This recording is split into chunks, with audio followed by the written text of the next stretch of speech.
Isinailalim na po sa state of calamity ang General Santos City dahil pa rin sa pinsalang dulot ng magnitude 7.8 na lindol. Ayon sa Office of Civil Defense, itinuturing bilang hardest hit ng lindol ang Gensan. Sa kabuuan, umabot na po sa 35 nasawi sa lindol. Mahigit 100 ang sugatan habang 4 naman ang nawawala. Agad namang inatasan ng Pangulong Bongbong Marcos Jr. ang mga ahensya ng pamahalaan na tugunan ang pangangailangan ng mga naapektuhan ng lindol. Kahapon po dumating na sa Mindanao sina Social Welfare Secretary Rex Gatchalian, Public Works Secretary Vince Dizon at Health Secretary Ted Herbosa at iba pang opisyales ng gobyerno. Ayon po sa Department of Education, higit 500 eskwelahan ang napinsala ng lindol. Sa iba pang balita, naniniwala po si dating Senador Richard Gordon na ang grupo ni Acting Senate President Win Gatchalian ang tunay na majority bloc sa Senado.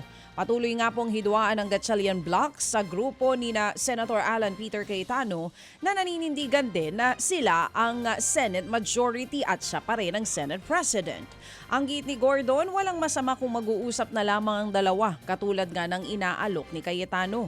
Pero dapat daw ay sinserong motibo sa gagawing dialogo maliban na lamang kung patutsyada lamang ito ni Cayetano.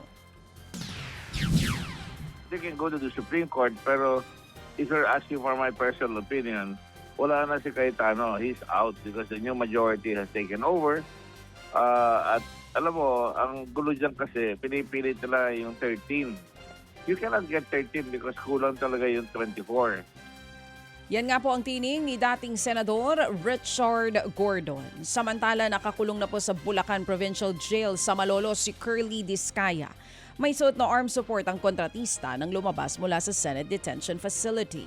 Nitong Biyernes lang, nang ilabas po ng Malolos Regional Trial Court ang arrest warrant laban kay Discaya para po ito sa kasong malversation of public funds, kaugnay pa rin ng flood control scandal.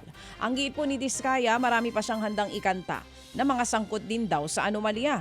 150 araw o 50 raw ang o 150 nga daw ang papangalanan niya kabilang ang mga politiko.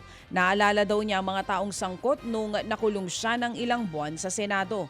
Ayon po sa kanyang abogado, maghahain siya ng petition for bail kahit na walang piyansa ang kinakaharap na kaso ni Curly Discaya. Nagdaos naman po ng kilos protesta sa Mendiola ang ilang grupo kasabay nga po ng pagbubukas ng klase kahapon para nga ipanawagan ang matagal na nilang hinihiling na aumento sa sweldo.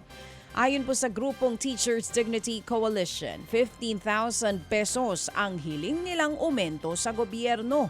Taong 2008 pa raw sila humihingi ng dagdag sweldo at ibinase daw nila ito sa pagsipa ng inflation o ang antas nga po ng pagtaas ng presyo ng mga bilihin.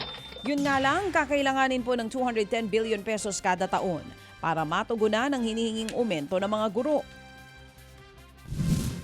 Meron pong historical, no, meron po na itong model, no, na noong 2008 pa, no, Manoted, ay pinasa ng Senado natin in particular, no. Pinasa po yung 9,000 across the board, the same scheme mo lang nagbago, no. Tumaas lamang po yung amount ngayon, no. Nominal amount naman po ito, no, yung 15,000, no, from 9,000 to 15,000, pero ilang taon po yan? 18 years po yun, ano po. So sinundan lang namin po ito, no. Binatay po namin doon sa mga inflation.